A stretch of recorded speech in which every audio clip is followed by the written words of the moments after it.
Allá Montaraces, buenas noches. Abrimos nuestra biblioteca de Rivendell. Hoy, católicos identitarios. Hemos de agradecer a la tribuna del País Vasco, a Fernando Vaquero, ¿no? Que nos lo recomendó y nos lo hizo llegar también. De la protesta a la reconquista. Este libro está escrito por Julien Langela, que en su día fue activista y militante de Generación Identitaria y luego fundó en otro aspecto de gente lo que a día de hoy es la Academia Cristiana, que es, pues bueno, el movimiento francés que dicho en palabras actuales lo está petando, ¿no?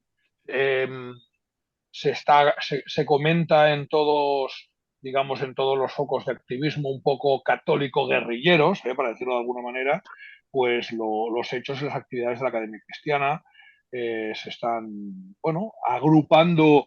Digo, muchos chavales que salen de los movimientos scouts franceses que son muy fuertes, potentes y de misa tradicional, mucho antiguo militante de la vertiente política e identitaria, pues no sabemos, pues ya no sabemos la vida de cada uno, pero eh, están recabando en la Academia Cristiana y bueno, parece que es el camino, ¿no? El camino que se va implantando un poco en Francia y que se va siguiendo, desapareciendo un poquito el, el no activismo de, del católico y desapareciendo también ese activismo un poquito más político, menos cultural, bueno, pues que se llevaba haciendo en el país vecino.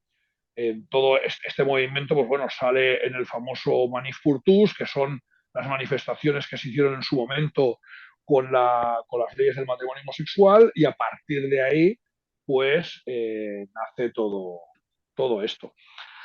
Bueno, este libro, Católicos Identitarios, ¿no? Lo decidimos de leer aquí los montaraces habituales en la biblioteca. Lo hemos repartido en dos partes. La primera parte vamos a hablar, digamos, de que hay la introducción y qué problemas hay, ¿no? Que nos presenta eh, el correligionario francés los problemas muy de Francia, pero al final son los de toda Europa. Y en el caso de España, gracias a los 40 años de paz y de libertad, pues podríamos decir que vamos un poco atrasados. Pero nada, cuando veas las barbas de tu vecino cortar, pues ya lo sabéis. Y al final es lo que vamos viendo. El libro sí que está escrito por y para franceses, pero es extrapolable, quitando pues, cuatro relaciones de barrios y del país vecino a la actualidad de cualquier país europeo. Hemos decidido partir en dos partes. Primero, cuáles son los problemas y luego qué soluciones aporta Julien. Como no hemos podido pues, contar con él, hemos tirado de amistades y aquí el reverendo Antonio Gómez Mir, pues como está dispuesto siempre, es como Barraicoa, Ernesto Vilá, todos estos habituales que, que vamos tirando de ellos cuando, bueno, pues cuando se necesitan y aparte pues él conocía el libro y ha estado muy grato el que ha aceptado pues esta invitación que le hemos hecho desde aquí. Nada, hoy, como sabéis, no es la gran charla, no es la gran presentación. Lo que hacemos un poquito es comentar entre todos, un poco los apartados, lo que nos ha parecido y bueno, ponerlo un poquito en común.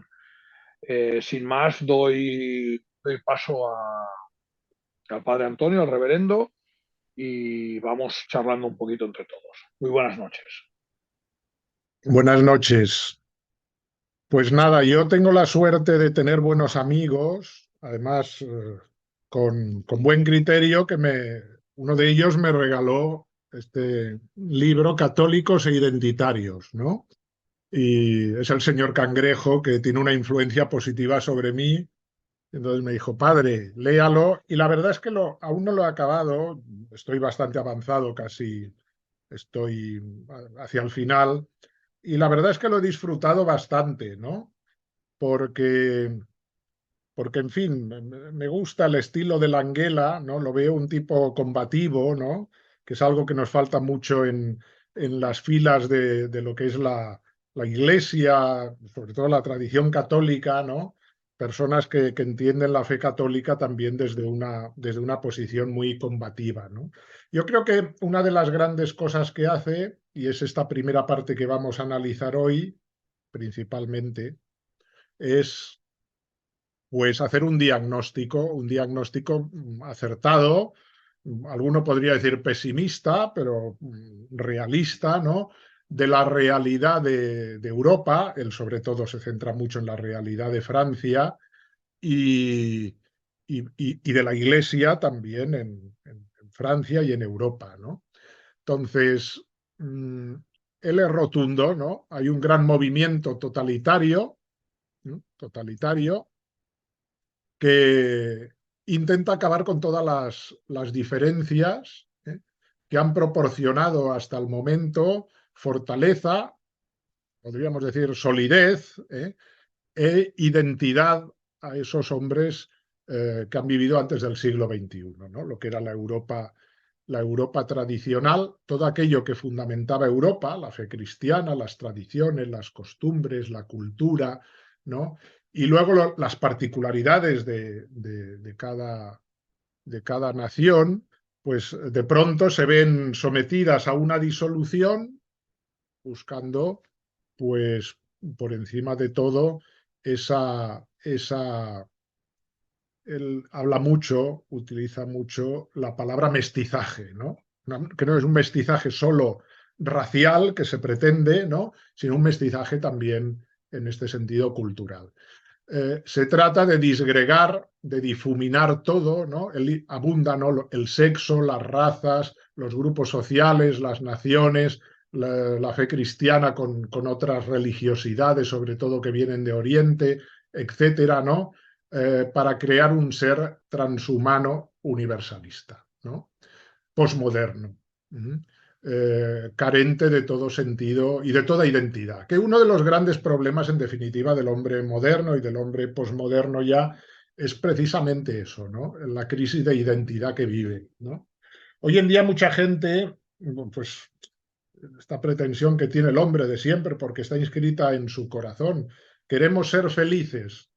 Está bien esa pretensión. ¿Por qué? Porque hay un deseo de eternidad en el hombre, una felicidad. Yo siempre le digo a la gente cuando predico, la felicidad no la vas a encontrar en este mundo, eso solo se alcanza en la vida eterna y has de asumir eso, que este mundo es tiempo de milicia, es tiempo de ser fiel, ¿no?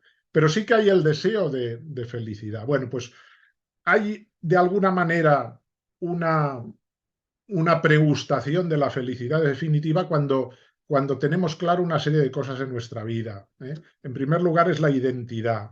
¿Quién soy? ¿Quién soy? ¿Cuál es el sentido de mi vida? ¿No? Después tiene que haber, evidentemente, una vocación. Es decir, ¿qué es lo que, para el cristiano, qué es lo que Dios espera de mí en este sitio concreto donde me ha puesto? ¿No?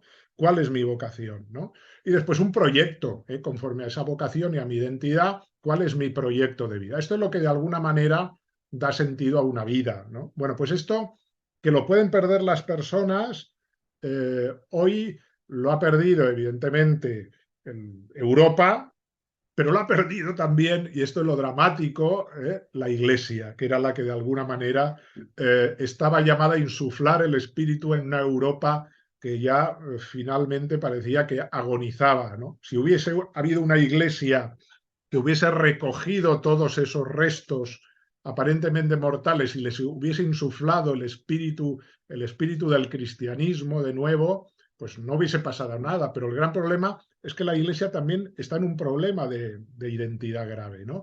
No sabe cuál es su misión, no sabe para qué está en este mundo, ¿no? Y se pregunta si realmente su misión sigue siendo la que había recibido de Cristo o parece ser que tiene que ser otra, ¿no?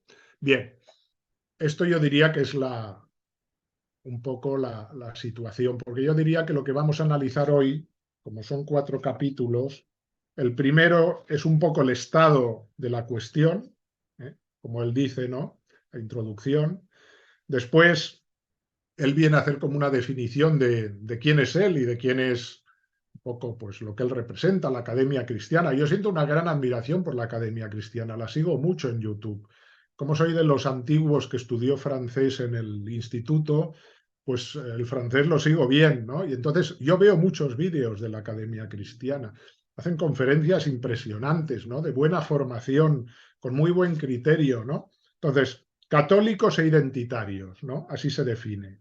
Universal, como la Iglesia pretende, esa universalidad de la Iglesia, pero cuidado, arraigado en una realidad concreta. El universalismo que predica la Iglesia no tiene nada que ver con la fraternidad masónica de todos los hombres. Cuidado, porque viene a respetar de alguna manera la identidad de los pueblos con sus tradiciones, con sus costumbres. Siempre fue así, incluso en la evangelización, ¿no? Cuando se evangelizaba a los pueblos, se evangelizaba sobre las costumbres, sobre las tradiciones de aquellos pueblos. Bien, católicos e identitarios es la definición y después nos habla un poco de la debacle de la Iglesia en el sentido de cómo la Iglesia ha entrado de alguna manera en la deriva en la deriva en que se encuentra pues, toda esa ideología que ha penetrado en Europa, ¿no? Y la ha secundado la Iglesia pues sin ningún problema. Incluso en no pocos documentos, ¿no? Todo el tema del multiculturalismo, todo el tema de la globalización de la Agenda 2030, ¿no? Es decir, pues ha habido una cesión en esos criterios pues que ha dejado a la Iglesia pues en la situación que está ahora mismo también, ¿no? Bien, yo diría esto para empezar. Después, pues, si participamos todos un poco, vamos diciendo más cosas, ¿no? Y Sí, ya yo, está. yo diría que el primer capítulo en el que él habla, más que o sea, aunque le hemos estado de la cuestión, yo creo que más que describir los problemas que hay en Francia, que solo hará a partir del segundo y tercer capítulo, el primer capítulo lo dedica un poco más a hablar de las falsedades en sí mismas y a plantear los conceptos que va a trabajar después para que se entienda su discurso. Por ejemplo, él ya deja muy claro que la religión, el catolicismo, no es una ideología.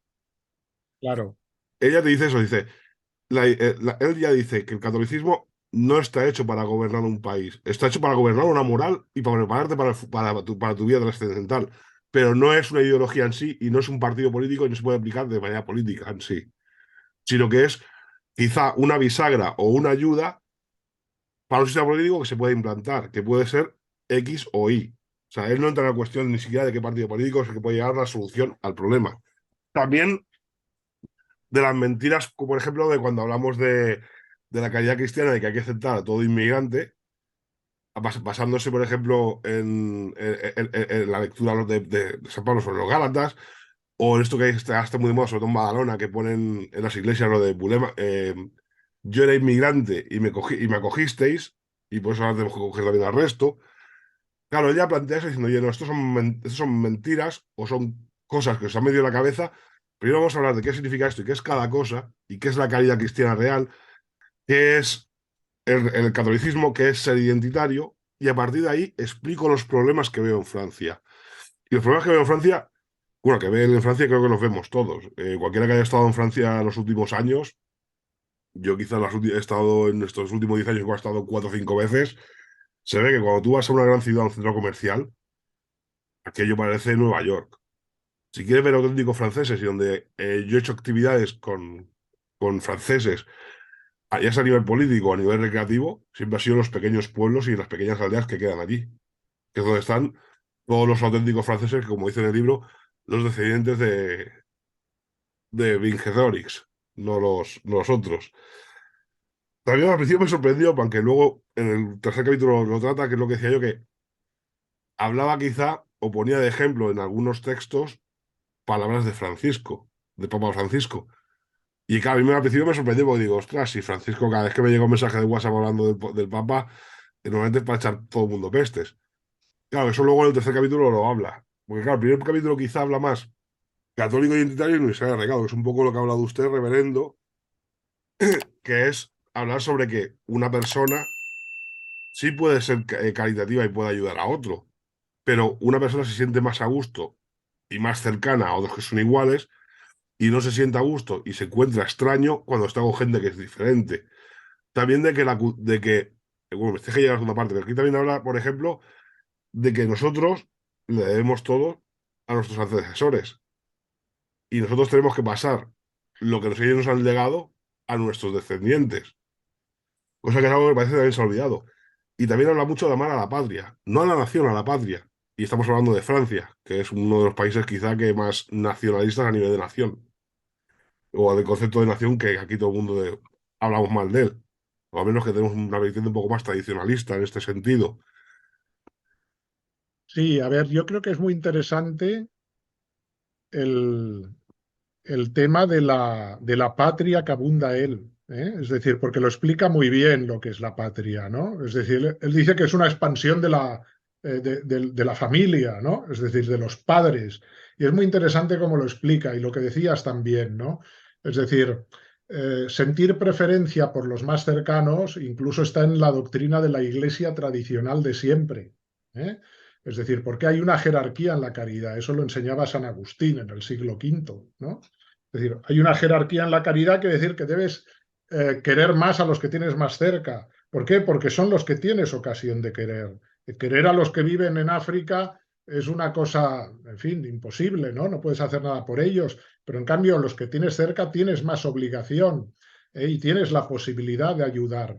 Por lo tanto, la preferencia no quiere decir exclusividad, quiere decir que quiero más, pues él utiliza una expresión de Jean-Marie Le Pen, por ejemplo, que dice, quiero más a mi hija que a mis familiares, y quiero más a mis familiares que a mis vecinos, y quiero más a mis vecinos que a mis compatriotas, y más a mis compatriotas que a los europeos. Claro, es de sentido común, hay una jerarquía en la caridad. Eso fue la doctrina católica de siempre, ¿no? Es decir, eso es el orden, por decirlo así, en la caridad, sí.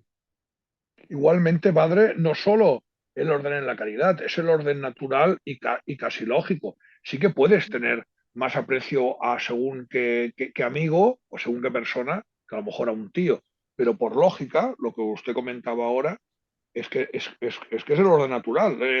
Al final es el trato de las personas. Y luego otra de las cosas que aquí deja clara en el libro y que hay que repetir es que la caridad es el famoso de los hijos de Dios y el hermano.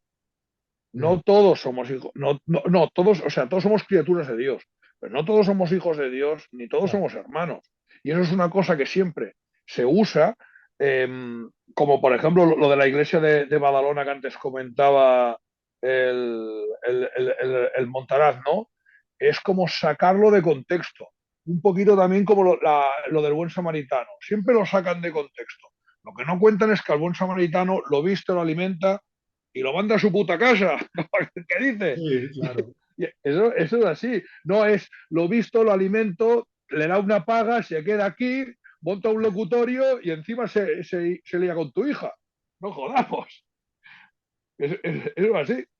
Y bueno, al final también lo que trata este libro, sobre todo, es una cosa que desde el punto de vista, digámosle, político militante, es muy fácil de tratar, porque la gente lo tiene muy clara, pero desde el punto de vista católico, y católico, ya no católico militante, sino católico en general, como que le sabe mal a la gente.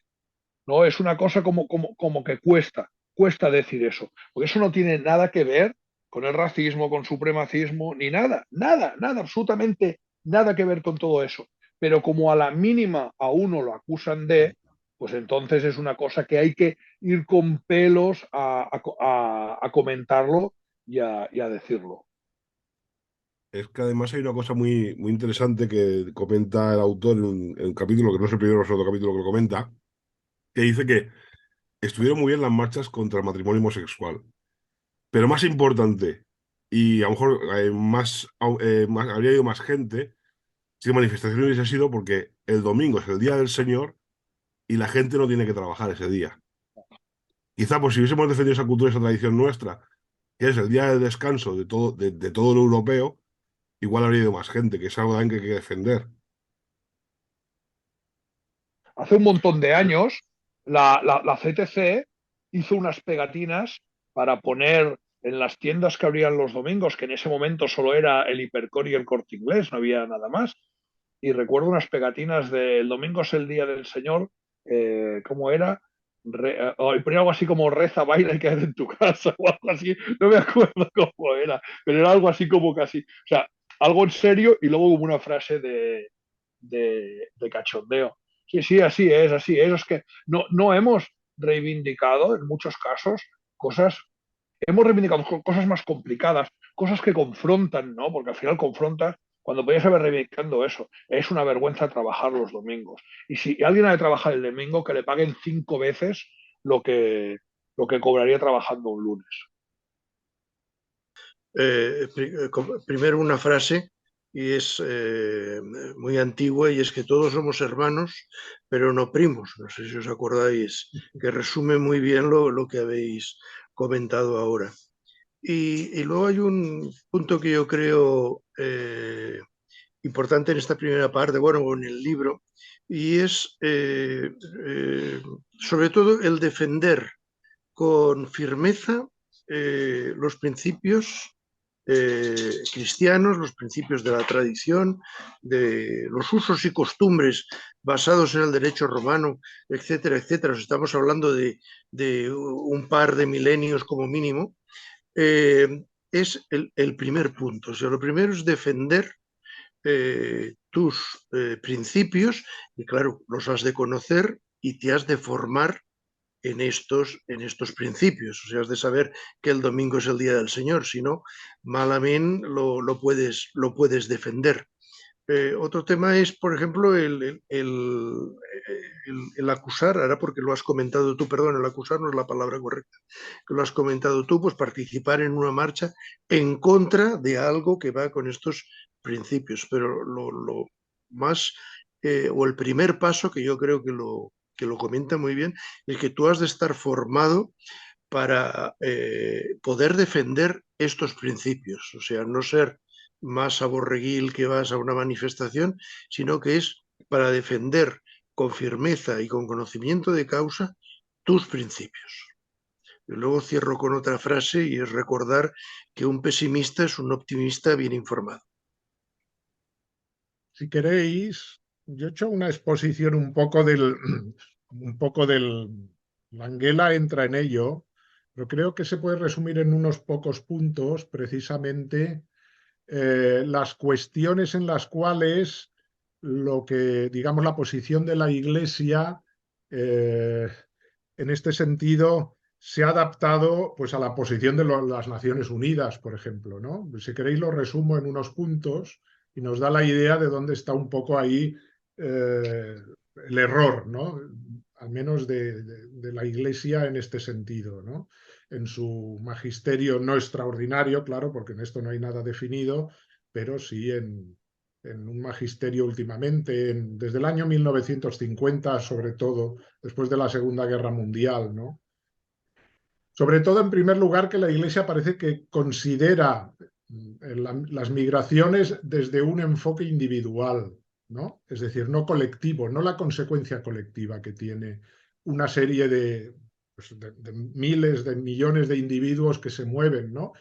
Parece que se centra solo en las necesidades, las aspiraciones, los deseos del individuo migrante, ¿no? Y parece ignorar después las consecuencias que esto tiene en el colectivo que recibe a los inmigrantes, ¿no?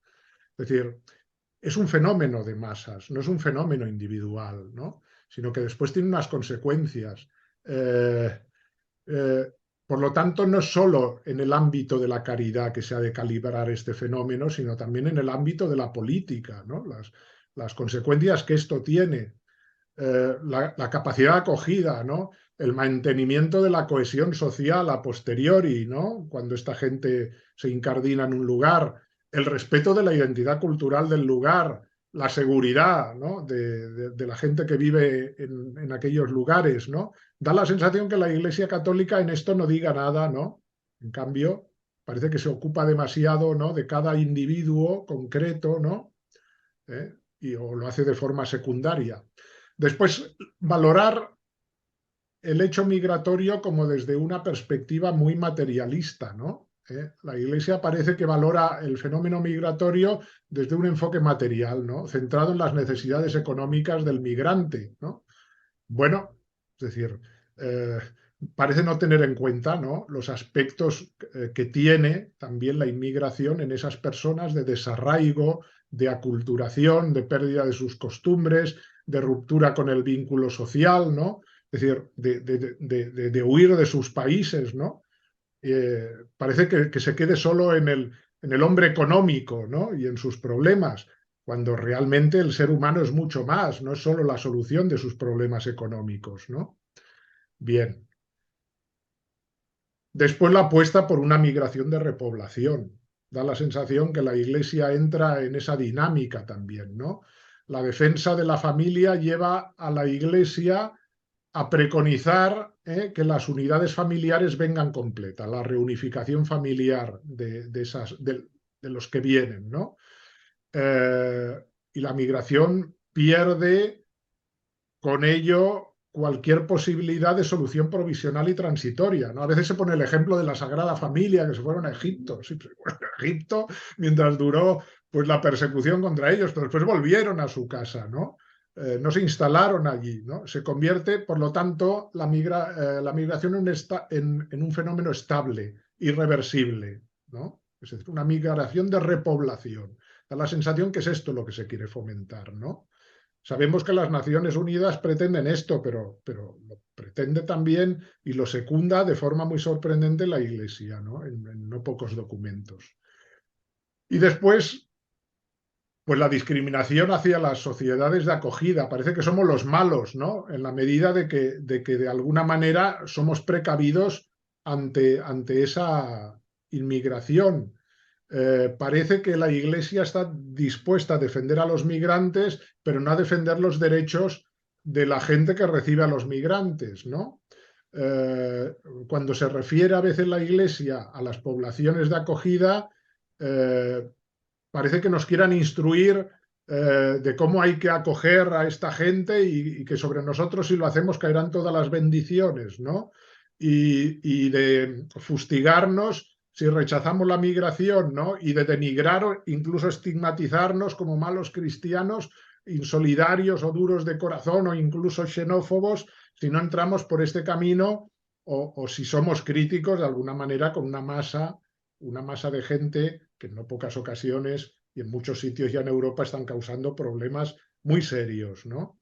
Lo que decías tú en Francia. En Francia la gente que quiere vivir pacíficamente ha huido de las ciudades para volver a los pueblos. Es una realidad. Esto es así, ¿no? Las ciudades están invadidas por los inmigrantes y la gente que puede se vuelve pues, a sus raíces, ¿no? Y después la no distinción entre migrantes y refugiados, que es un grave error, ¿eh?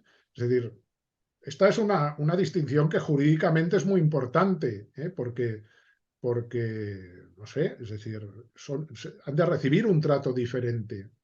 La Iglesia no puede eludir esta distinción para verlos todos desde el ángulo de la caridad. Y finalmente, diría, incluso da la sensación de que la idea de la asimilación de esas personas en las sociedades que se reciben parece que está mal vista, ¿no? Proclama a veces la Iglesia el derecho de los migrantes a conservar todas sus costumbres, ¿no?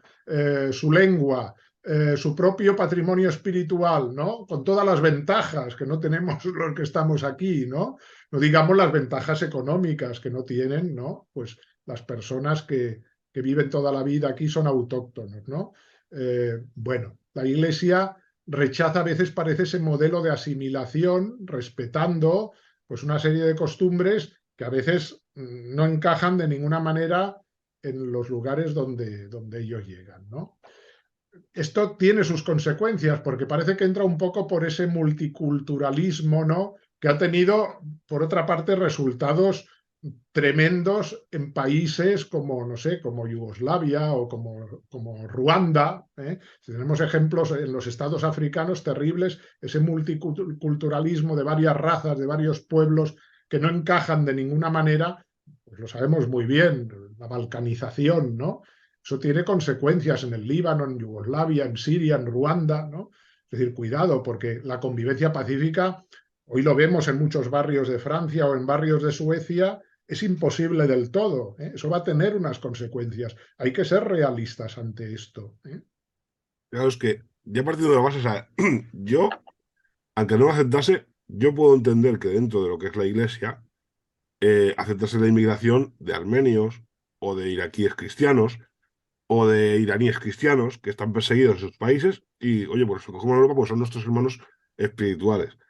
Es que el problema es que confunden a todos los inmigrantes con refugiados, cuando es gracioso, los refugiados en la Segunda Guerra Mundial, en la Primera Guerra Mundial, eran mujeres, niños y abuelos.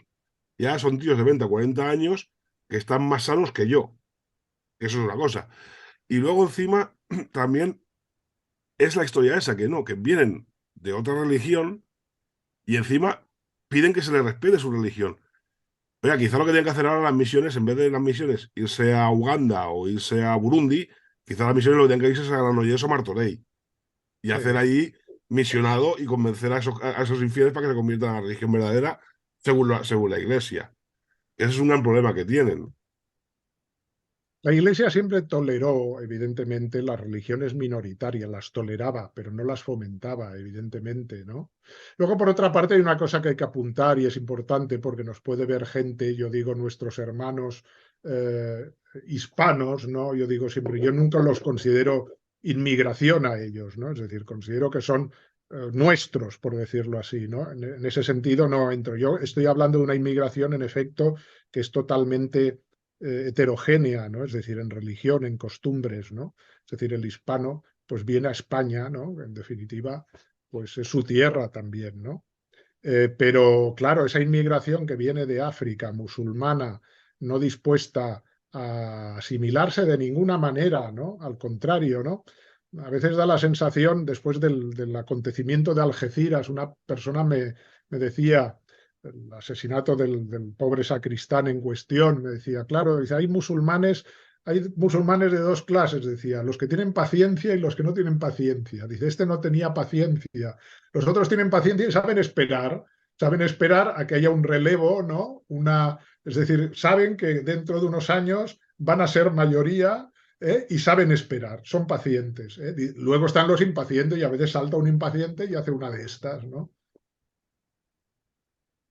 El ejemplo lo pone la Anguela cuando habla en el segundo capítulo de mestizaje, de que cuando a los musulmanes les interesa, votan en bloque como le votaron por Hollande para darles votos en las municipales, y porque las segundas vueltas nunca podrá ganar Le Pen. Nunca podrá ganar porque siempre entonces los musulmanes votarán en bloque. Ya hay un efecto político realmente. Además de los estremecedores historias de aquello de las chavalas y los chavales que vivían en algunas en algunas banlieues diciendo que preferirían ser marroquíes porque así al menos les respetarían en vez de agredirlos. Y por eso luego se van todos, que como decían ahí, el vuelo del blanco. Sí, bueno, la inmigración, digamos, la inmigración autóctona, dejando la urbe, es un fenómeno que en Francia es casi total. O sea, es decir, en Francia, por ejemplo, esta última vez que estuve en París, solo hay turistas, blancos ricos, y ya está, no hay ni clase media ni clase pobre trabajador. Es decir, eh, es de la diagonal para arriba o de la diagonal para abajo, no hay nada, no queda absolutamente nada. Y eso es así. Luego también hay que tener en cuenta una cosa que aquí ha dicho el padre. Yo un día lo comentaba con alguno de los habituales. De una cosa es un hermano hispanoamericano y otra cosa es un sudaca de mierda. ¿Y con qué voy a entrar con eso? Se comporta, tiene claros sus valores, su cultura, cojonudo. Yo si queréis os presento unos cuantos que viven aquí debajo de casa y de hermano hispanoamericano no tienen nada. Porque ya no jamás es un tema racial, es un tema cultural y de ser buena persona y de ser una persona decente. Las personas decentes no molestan a nadie. Igual que aquí, Julian dice una cosa muy clara, ¿no? Tú cuando vas al foco de la persona, muchas veces, pues es un drama. Pues un chaval de Nigeria, que tal, no hablemos del que se meten en más en historias, que en muchos casos también la inmigración son los ricos, porque pagan una pasta para venir aquí, ¿no? Pero hablemos pongamos el caso idílico, ¿no? El caso idílico de un refugiado, de tal, por lo que todos queráis. Cuando es uno, es un drama, pero cuando son 100.000, es un problema. El otro día hablaba con un amigo sobre los mártires. Cuando se beatifican 300 mártires, se beatifican y punto. No es un marrón en el mundo actual para la diócesis que le toca. Cuando te toca un marrón como esta última vez, el beato Joan Roig, solo en Barcelona, hay que hablar de su historia, de su vida y de todo. Y hay que entrar al detalle y eso es un marrón, ¿no? Es como lo que decía, creo que era Stalin o Lenin, no recuerdo, ¿no? Que un muerto es un drama, pero 1.000.000 es una estadística y ya está. Pues lo mismo a favor y para en contra. Claro, yo lo que también le iba a decir a Reverendo, claro, aquí en Cataluña quizá no tenemos ese problema, pero en Madrid lo del hermano sudamericano pues igual le suena un poco a chino, porque ahí tienen unos problemas muy graves con Ya, nuestros hermanos caribeños que se llaman machetazos. está claro, es decir, aquí no valoramos ya tampoco, es decir, claro, también hay hermanos españoles que, en fin, no, quiero decir, estamos hablando de la calidad moral de las personas, pero es evidente que con un hispano nos podemos entender, tenemos el mismo idioma, tenemos las mismas raíces, con que tenemos la misma religión en muchos casos, los que son protestantes y se han macdonalizado, pues si se van a Estados Unidos seguro que se encuentran mucho mejor que aquí. ¿No? Pero en general, es decir, con un hispano te puedes entender muy bien, ¿no? Es decir, pero evidentemente hay hispanos como hay españoles, pues que son unos capullos, sí que es verdad, claro. Yo creo que el problema que ha tenido la Iglesia en los últimos 40 50 años es que le ha pasado un poco lo mismo que a muchos movimientos políticos o partidos de lo que nosotros conocemos como Laria, que queriendo ganar votos o queriendo ganar el favor de otros, de lo que es de ampliar el público, llegar a más gente, fueron moviendo sus ideas hasta el final ya no venderse, sino regalarse. Yo creo que si la Iglesia hubiese continuado dura como tenía que seguir, le habría ido mejor. Y bueno, de hecho ya se está viendo ahora que las nuevas juventudes ahora cristianas o católicas, como quieras llamarlos, son mucho más serios y mucho más rectos que la de hace a lo mejor 15 o 20 años. Y también son más guerreros. O sea, yo lo veo en la gente que me rodea, que conozco que son católicos, y lo vemos en grupos como el francés al que pertenece Julien Languela.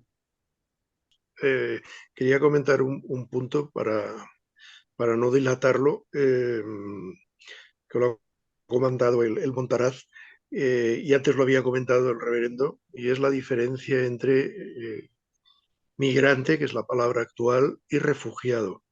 Y me voy al Montaraz, que ha comentado los armenios,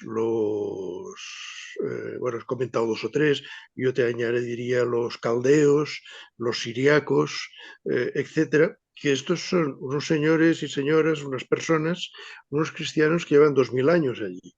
Estos señores, la diplomacia vaticana no es capaz de reconocer o luchar, o sea, porque estos señores están en su sitio, están en su casa, están en su territorio, llevan 2000 años allí y como son minoría y los quieren matar, la solución es que migren a Canadá o que migren a países X, que allí, pues bueno, te vas y ya está. O sea, yo pienso que se reconoce ya como que lo mejor es salirse del medio.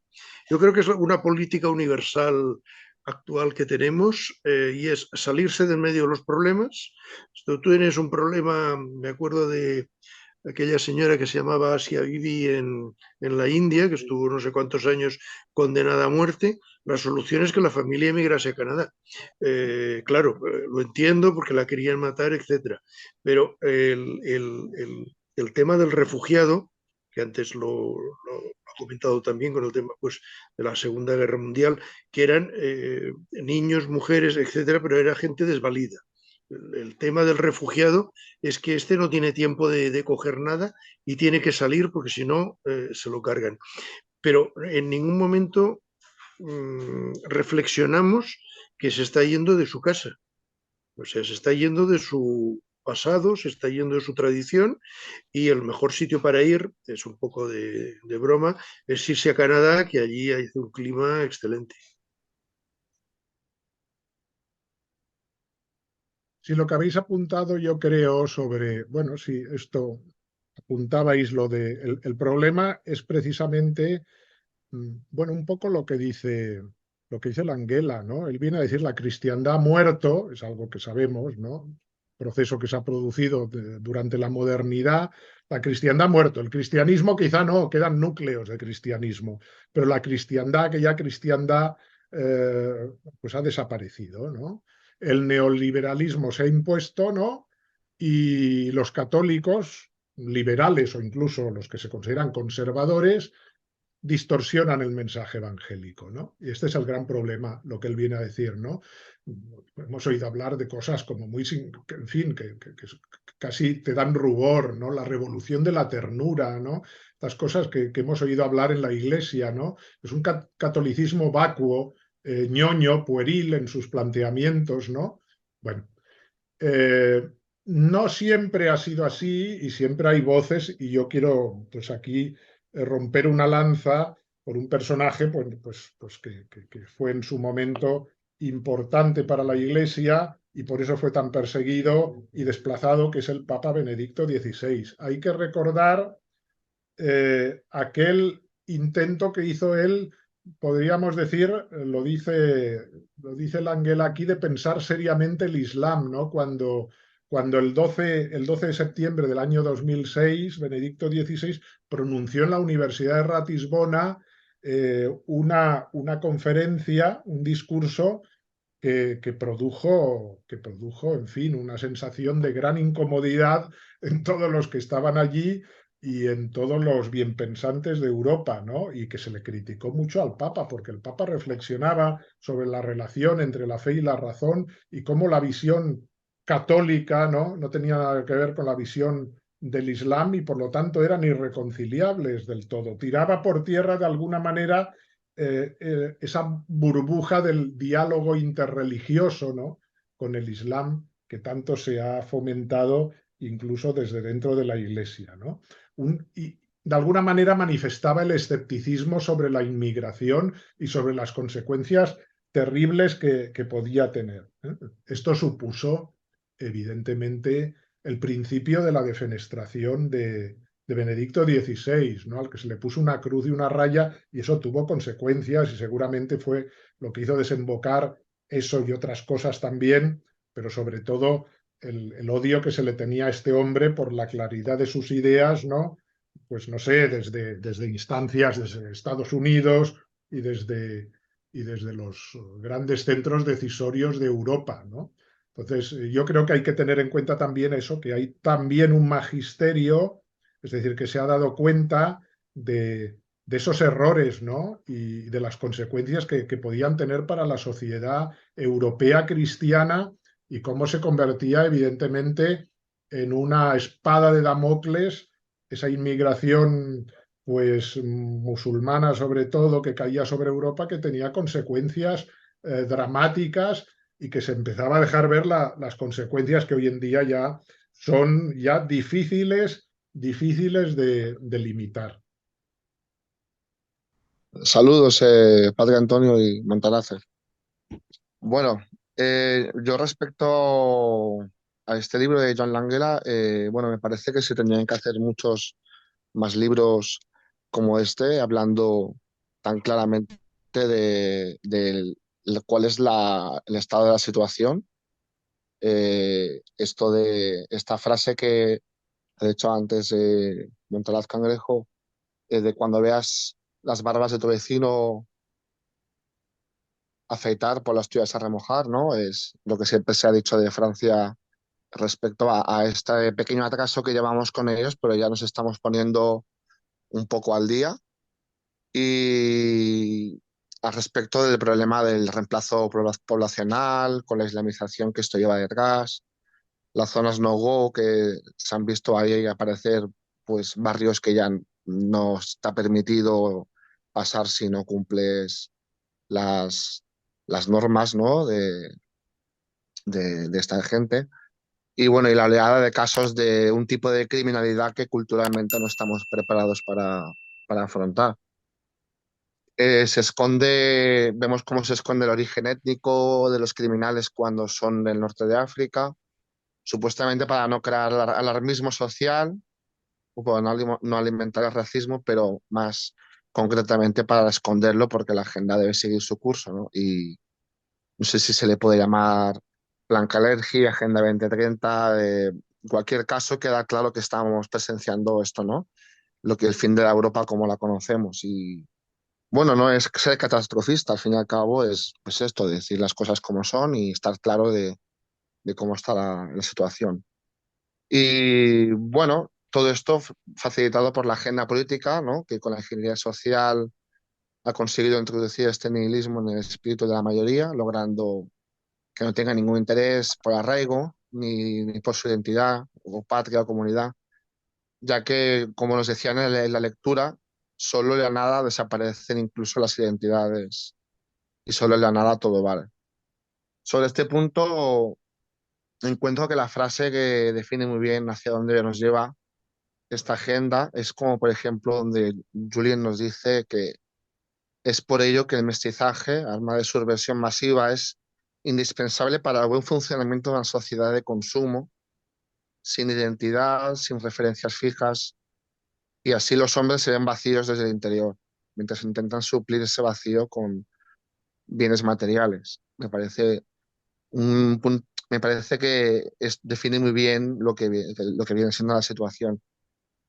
Y otros puntos de vista que yo he encontrado interesantes del trabajo este, pues son los temas tratados al respecto de cómo la fe cristiana es el mejor ejemplo de patria, que nos lo dice Julian cuando nos dice que la noción de patria está presente incluso en la liturgia. En efecto, el rito de la misa es el momento de consuelo del alma y el espíritu, que es como una patria sobrenatural, aquella en la que el cristiano se siente en su casa. O aquella otra línea donde nos decía que la fe cristiana, tantas cuestiones nos llevan al patriotismo que es imposible ser verdadero cristiano sin ser patriota. Aunque ya luego, pues ya sabemos que hay parroquias que le han buscado su interpretación o de forma independiente. Todas estas cuestiones, a mí como lector, me llevan a la cuestión, ¿es correcto como católico pensar que no se debería prestar ayuda al necesitado? Bueno, pues todo esto ya lo habéis comentado aquí, ¿no? Ya habéis comentado que obviamente, eh, y Julian lo aborda muy bien cuando nos dice pues que estas líneas que, pues, por ejemplo, como en el capítulo Amar a la patria como una madre, nos habla de cómo San Pablo en la primera epístola decía, si alguien no cuida de los suyos y sobre todo a los de su casa, ha renegado de la fe y es peor que un infiel. En definitiva, la cuestión que se puede permitir, la cuestión es que no se puede permitir que por ayudar a migrantes de actitud de religión totalmente incompatible con Occidente dejemos que nuestra cultura sea eliminada. Respecto al tema del Papa Francisco, se entiende con la lectura, bueno, yo entiendo los puntos de vista, ¿no? Se entiende cuando nos dice que el Papa, al fin y al cabo, es un hombre y que no es posible defender todas sus opiniones y que su infalibilidad pontifical solo afecta en materia de fe y moral, como deben seguirla todos los fieles, separando así estas materias de cuando hace declaraciones de cuestiones sociales. Por lo que entiendo, sí que se puede hacer este ejercicio, ¿no? De no dar por oficiales las opiniones que pueda expresar por medios de comunicación sobre cuestiones sociales y sobre todo en situaciones muy informales también y de lo que viene siendo eh, los temas que tiene que tratar realmente, ¿no? Y ya para terminar, algún punto muy importante, pues me parece también muy interesante esto que cuando dice que cuando atacan al Papa atacan a la Iglesia entera, con lo que Julián nos dice que no le demos el placer al enemigo de ver cómo estamos divididos y hagamos frente alrededor de nuestro Santo Padre. En principio, Padre Antonio, yo te quería preguntar sobre esta cuestión del Papa Francisco. ¿Qué opinión te parece lo que dice Julián Yanguela? A ver, yo creo que él lo pone muy en su justo lugar todo, ¿no? Y tú lo has explicado muy bien, ¿no?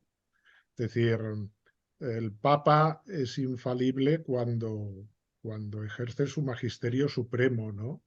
Es decir, que evidentemente cuando el Papa da una opinión sobre temas pues, de orden social, político, en una entrevista, en unas declaraciones, incluso en documentos de menor, de menor entidad, no son verdades de fe que haya que creer, ¿no?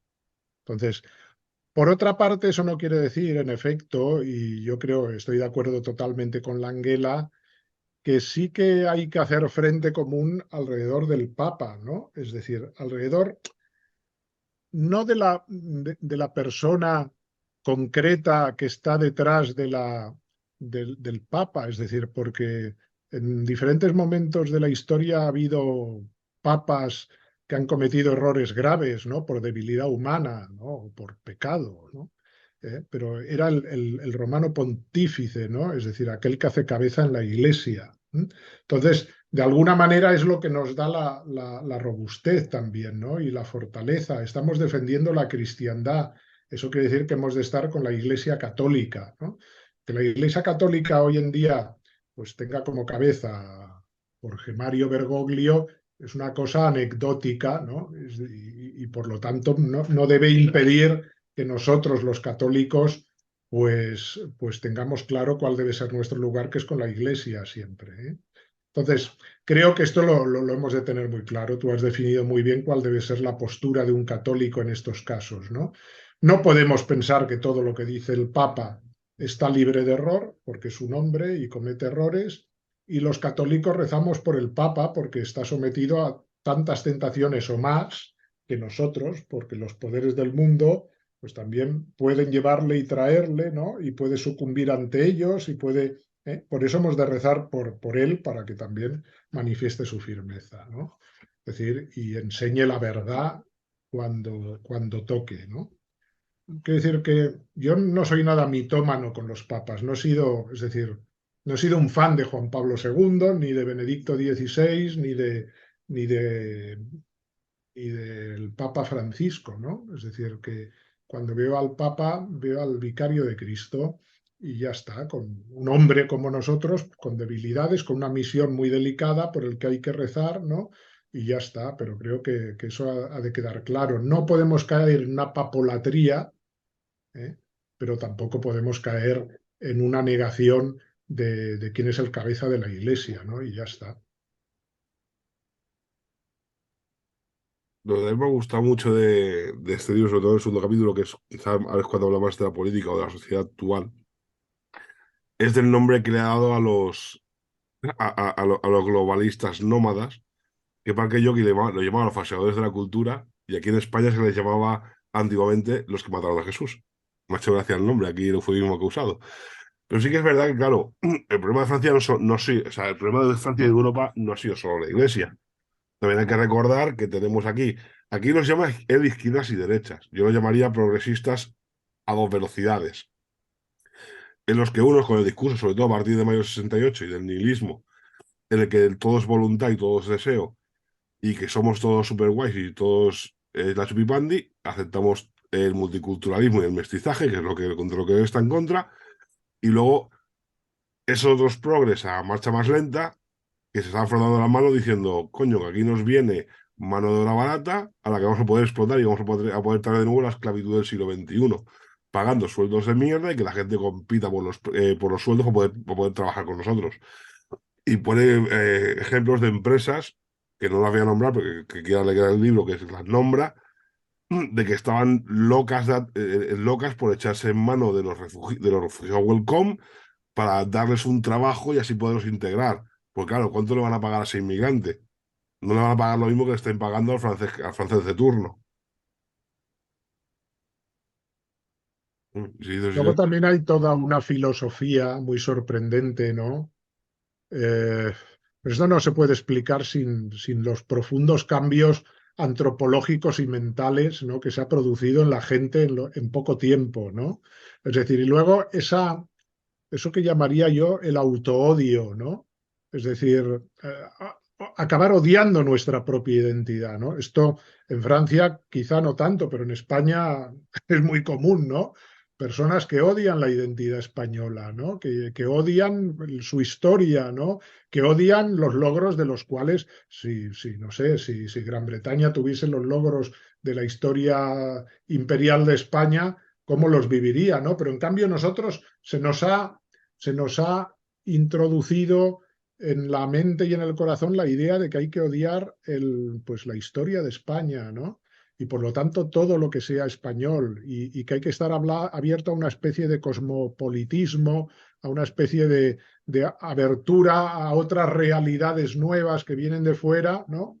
Y y que nos parecen tan atractivas cuando desconocemos las propias e incluso, como digo, las despreciamos o las odiamos, ¿no? Esto se ha metido en el corazón de la gente de una forma sorprendente, ¿no? Y la gente ha entrado por ahí y lo acepta acríticamente. Sí, pero hay una diferencia, porque en Francia, igual que en el resto de Europa, fue a partir de la Segunda Guerra Mundial. Aquí yo critico al autor cuando hablaba de ese Hitler racialista que incluso decía que tenía que poner la raza por encima de Dios, cuando todo apunta a que Hitler era creyente y era católico. Y, pero también aquí en España tenemos otro problema. En España tenemos el problema de que hace 80 años hubo una guerra entre dos bandos irreconciliables. El que ganó se puso a ensalzar todo lo que era la leyenda de España y toda la historia de España, y el otro, no por, o sea, por llevar la contraria, por hacer el ad Hitlerum, como Franco lo defendía, eso estaba bien, eso está mal. Aquí en España odiamos a España, yo creo que es por eso. O sea, la democracia odia a España más por los últimos años de franquismo, de que todo lo que hizo Franco, parece que todo lo que hablaba Franco está Sí. mal, y entonces por eso hay que defender lo contrario, que es lo que hemos llegado a España, que eso ya es quizá más psicótico.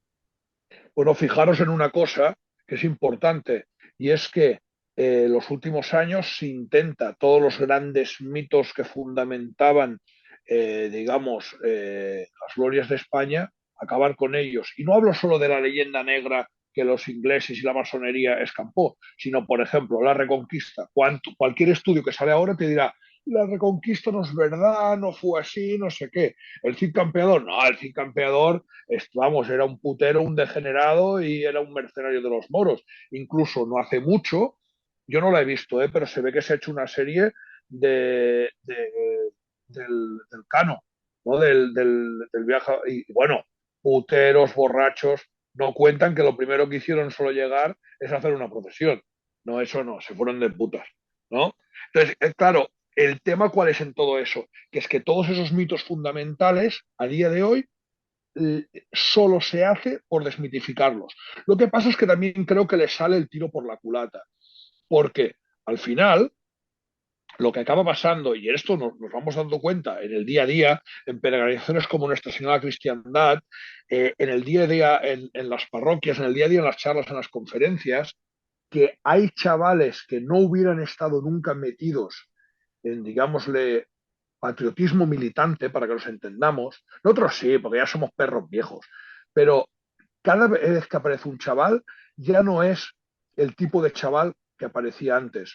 No es como nosotros, no es en general de clase, digamos, de trabajadora o humilde. A día de hoy, chavales, digámoslo así, digamos, de clase alta, pijos de la diagonal para arriba, ya no solo es un facherío cutre y un catolicismo porque mi padre es católico, sino que ya hay ahí una base, un conocimiento, una militancia, una formación, unas ganas de hacer cosas y sobre todo una transversalidad total en cuanto a desaparición de clases, a todos a una y este tipo de cosas que jamás las hubiéramos visto si el enemigo no estuviera tan fuerte, tan crecido y tan en todos los frentes. Su frente y su ataque es tan frontal que entonces en la defensa nos juntamos todos. Y eso es una cosa que A, creo que no se esperaban, y B, es la llama que puede aguantar. Sí, sí, además lo dijo Fernando Vaquero cuando estuvimos hablando con él sobre Vasco Tamburí, lo decía, Europa en los próximos años, bueno, este sería el ejemplo de Francia, pero claro, pues era Europa en general, o desaparecerá la Europa que nosotros conocemos, o será otra vez una Europa católica. Y se está viendo que en sitios como en Francia, sitios como en Hungría, sitios como en Polonia, la religión o ya tenía fuerza o la está, o la está ganando, y no una religión, por así decirlo, del Segundo Concilio Vaticano, sino una religión más pura a nivel del militante y más militante, más de casi volver a raíces medievales. De hecho, el cristianismo sufrió un trabajo de zapa desde que llegó el gran siglo de las luces hasta que ahora en el siglo XX pues está como está. Pero mucha gente está volviendo de nuevo a la tradición y eso se está viendo, yo creo, en toda la sociedad. No sé si será suficiente. Y yo creo que hay una cosa que es interesante y que para defender un poco el libro, ¿no? Y recomendarlo, es decir, a mí me gusta el libro y bueno, y como digo, sigo bastante Academia Cristiana. Yo creo que la Anguela y Academia Cristiana tienen esa fuerza un poco que decía el señor Cangrejo, ¿no? Es decir, que hoy aparece en mucha juventud, ¿no? No es una juventud católica que se limita a rezar. Yo creo que hay que rezar y hay que pelarse las rodillas rezando y hay que mortificarse mucho, lo creo, pero no nos podemos quedar solo en eso o en alimentar nostalgias estériles, ¿no? Y estar ahí como emboscados en una situación. No, es decir, es lo que ellos pretenden es trabajar por una Francia que redescubra los ideales, ¿no? El catolicismo, su razón de ser, ¿no? Y que eso sea la tabla de supervivencia de Francia, ¿no? Y lo hacen además efectivamente, lo hacen viviendo juntos, conviviendo, reflexionando, creando comunidad, asociaciones, cuidándose entre ellos, ¿no? Formándose espiritualmente y físicamente, ¿no? Y todo ello sin ningún tipo de complejos, ¿no? Yo creo que es lo grande un poco de la propuesta, que esto lo veremos en la segunda parte, ¿no? Pero es una propuesta de valoración de lo propio, ¿no? De lo que somos nosotros, ¿no? Y de agradecimiento por lo que somos, ¿no? A las generaciones anteriores que nos lo transmitieron, ¿no? Tenemos una responsabilidad.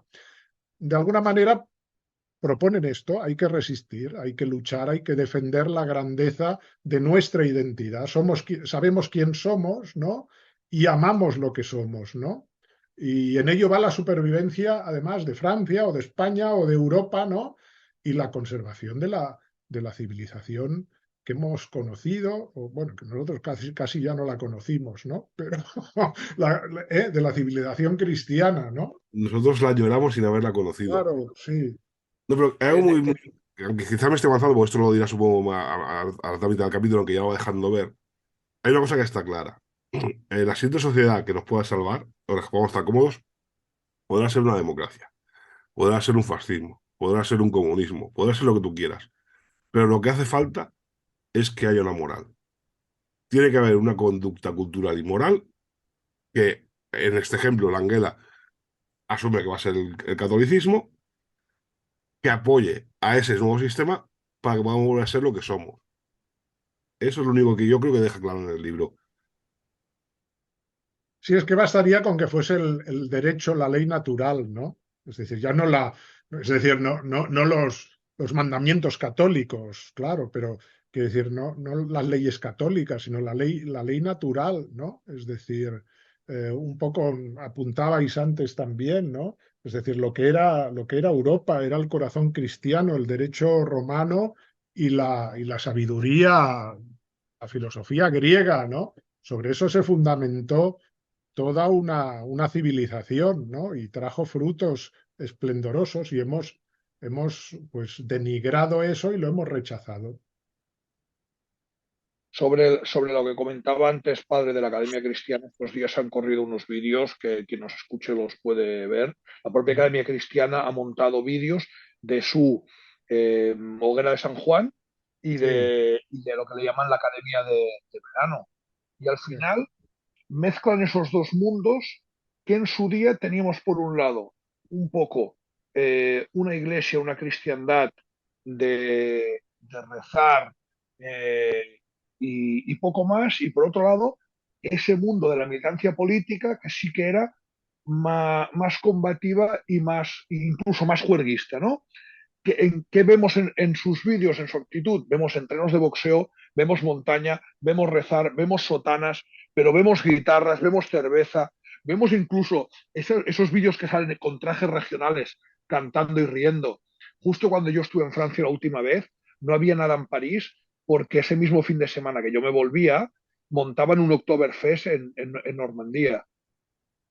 Son ese tipo de reivindicaciones como muy arraigadas, pero muy normales, ¿no? Es decir, vamos a normalizar el ser católico, vamos a normalizar el ser patriota, vamos a normalizar el reír, el cantar, el beber, el que haya también un ocio sano, ¿no? Un poco a veces como cuando en nuestras reuniones o incluso pues cuando hemos ido a Covadonga, pues ese puro y esa cerveza a las 12 de la noche riendo y echando unas risas y pasando el rato, que se puede pasar bien sin digamos, el ocio cutre y vacío del sistema, también se puede ser militante, se puede entrenar y sobre todo se puede rezar. Y una cosa no quita la otra. Y compaginar todo esto es algo que faltaba y que sobre todo no se mostraba. También es verdad que al ser jóvenes el dominio que tienen de las redes es muy grande y son capaces pues, de hacerlo o tienen ganas de hacerlo, ¿eh? Porque también aquí se hacen muchas cosas y pasamos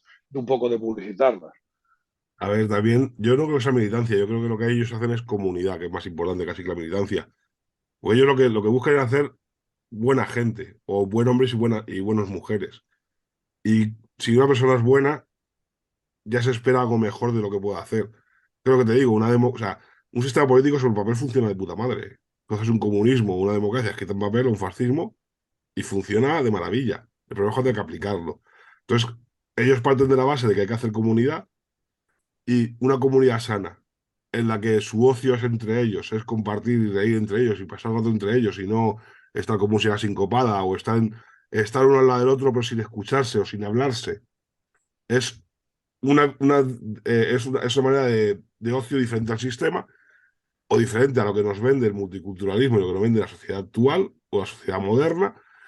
Y ellos buscan eso y buscan hacer eso, buenas personas y buena gente. Y a partir de ahí todo vendrá dado. Es lo que digo yo, pues tú puedes hacer un sistema político que tú quieras, pero si no hay una moral o una ética, como queramos llamarlo, que guíe a esa población o a esa comunidad, estamos acabados.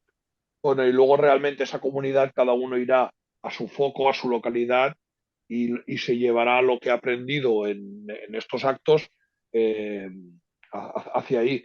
Al final, el gran problema desde la transición, hace poco lo hablaba con Ernesto Milá, que decía que siempre se ha intentado asaltar el Parlamento, asaltar las urnas, asaltar no sé qué. Pues si no eres capaz ni de hacer la O con un canuto con tus cuatro colegas, ¿qué cojones vas a montar un partido político y a mandar? Si a la mitad nos darían una concejalía del pueblo más infame del mundo y no sabríamos ni qué hacer.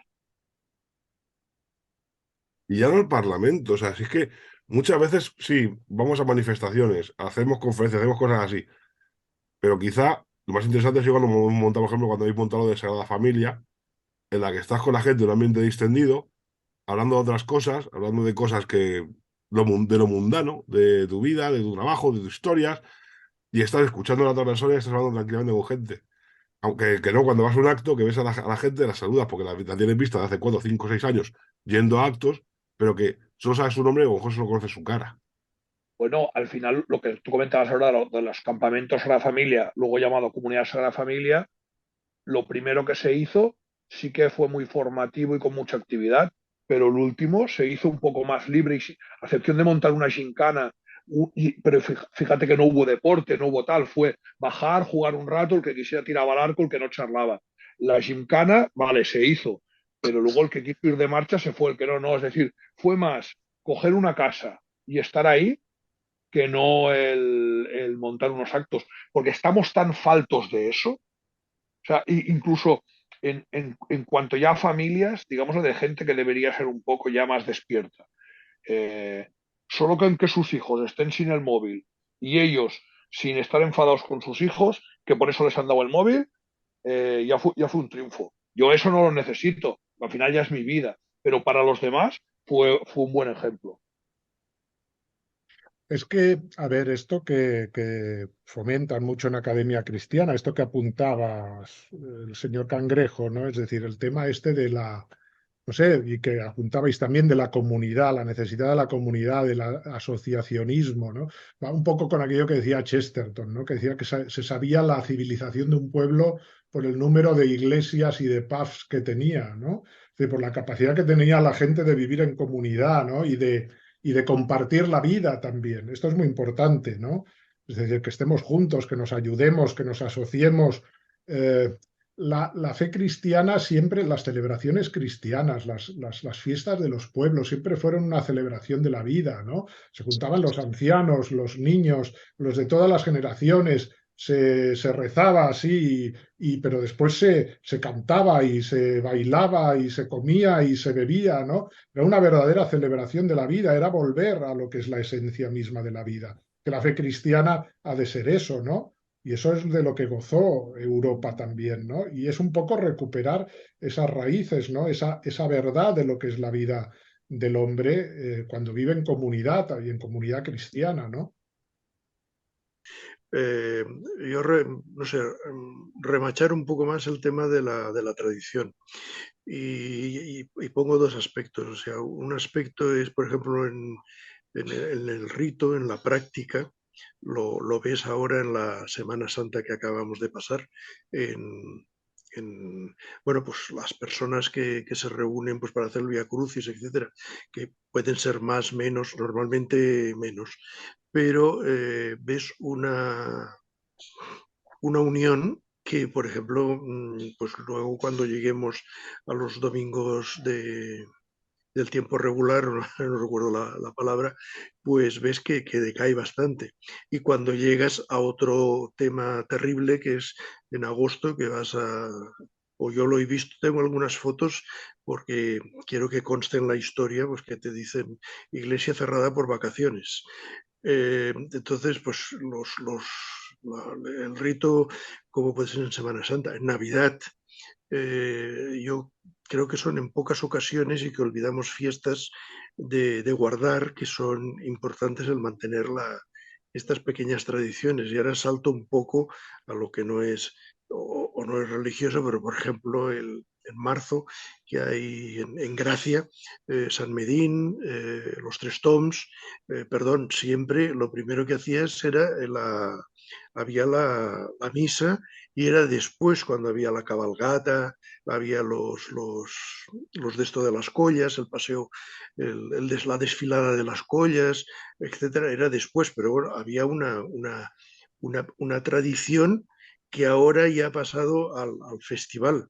Es como yo soy de allí y hace poco lo tuve que enseñar en Gracia, en la esquina de la calle Libertad con Fraternidad. Son palabras curiosas. Hay una hornacina con la imagen de San Roque, que se puso a raíz de una epidemia de tifus de 1900, no me acuerdo ahora el nombre. Y siempre, por lo menos cuando yo estuve en aquel barrio, siempre la fiesta de San Roque se iba no me acuerdo el mosén de qué parroquia era, se bendecía, etcétera, y ahora es un objeto que un día me preguntaron, oye, ¿esto qué es? Y dije, pues ven que te lo voy a explicar.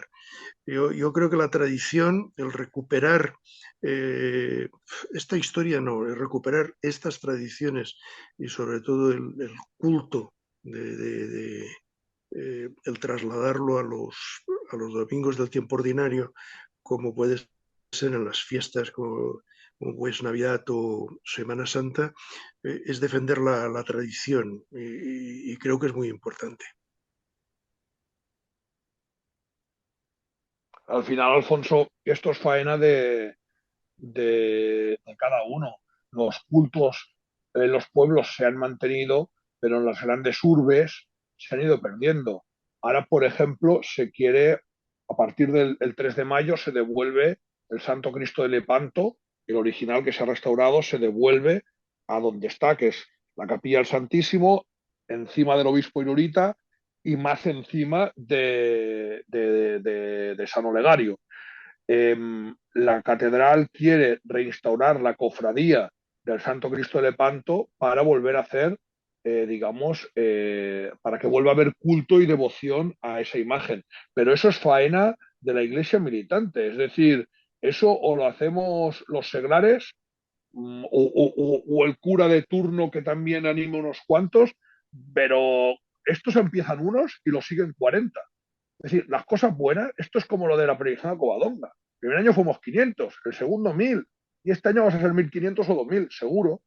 Esta es la batalla cultural en la que incluso habían sobrevivido antes otros de pensamiento político que pues se han ocultado durante años en este tipo de asociaciones y digamos que se han quedado un poco con cierta batalla cultural y este, digamos, creo que sí es un poco el ejemplo a seguir en cuanto a lo que hace Julien Langella ahí en Francia y lo que se hace aquí en Barcelona mismo ya se está haciendo, ¿no? Por parte de los que ya conocemos en cuanto a asociaciones de montañismo o asociaciones culturales de todo tipo. Es un poco es un poco el camino a seguir, la solución para, digamos, mantener un poco viva mantener viva la llama y mantenerlo ahí en tema asociaciones y en tema eh, collas de montañismo, de lo que sea. Señores, gracias a todos, gracias al reverendo por haber compartido este rato con nosotros y nada, católicos identitarios. ¿Eso qué significa? Universales, arraigados, o sea, universales pero arraigados y locales. Sin más, os despedimos a todos y recordar que el bien, la verdad y la belleza solo son unos. Defendámoslos y siempre estar en la trinchera de la bandera blanca de nuestro Señor Jesucristo. Muy buenas noches.